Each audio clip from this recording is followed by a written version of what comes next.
வணக்கம் நண்பர்களே, நான் உங்க கிச்சா பேசுறேன். பாட்டிகள் மகாத்மியம்.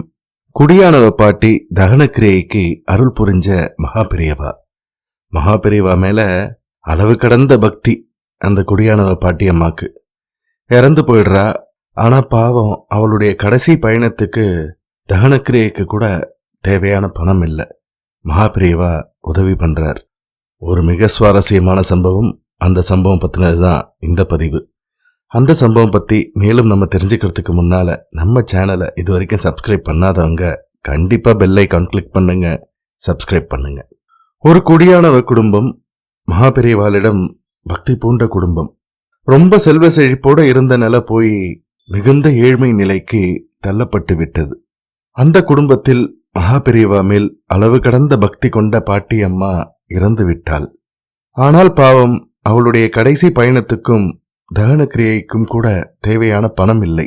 மிக ஆடம்பரமாக பந்தல், மேளம், தாரை தப்பட்டை, பூப்பல்லக்குன்னு அமோகமாக பண்ணி இறந்தவர்கள் உடலை கூட தகுந்த மரியாதையோடு அனுப்பி வந்த சம்பிரதாயத்தை கடைபிடிக்கும் பரம்பரையினர் அவர்.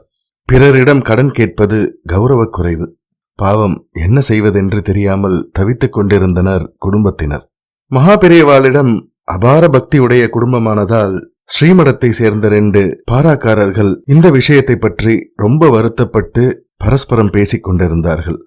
பாவம், ரொம்ப கஷ்டப்படுறாங்கன்னு. எத்தனை செல்வாக்கா இருந்த குடும்பம், கிழவியோட பணத்தை கூட எடுக்க காசு இல்லையா. அதே சமயம் உள்ளே இருந்த மகாபெரியவா மடத்தின் கார்வாரை கூப்பிட்டார். அந்த வீட்டுக்காரரின் பெயரை சொல்லி உத்தரவு பறந்தது. உடனே அவாத்துக்கு யாரையாவது அனுப்பி அந்த அம்மா போனதுக்கு துக்கம் கேட்டுட்டு அவ கையில 2000 ரூபாயை கொடுத்துட்டு வர சொல்லு, நேரம் கடத்தாதே என்றார் மகாபெரியவா.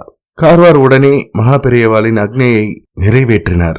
ஸ்ரீமடத்திலிருந்து 2 பேரை பணத்தோடு அனுப்பி முறையாக துக்கத்தில் பங்கேற்ற பெரியவாளின் கருணையை, அன்பை நினைத்து நினைத்து அந்த பாட்டியின் மகனுக்கு தாயார் இறந்த துக்கத்தை விட அதிகமாக கண்ணில் நீர் பெருக்கெடுத்தது.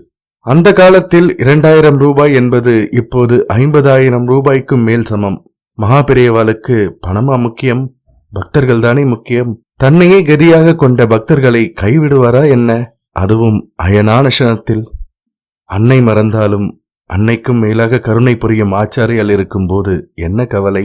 இதுல ஒரு விஷயம் நம்ம கண்டிப்பா புரிஞ்சுக்கணும். இந்த மாதிரி சூழ்நிலையில ஒரு துக்க வீட்டுக்கு போகும்போது நம்மால ஆன உதவிய கண்டிப்பா செஞ்சுட்டு வரணும்.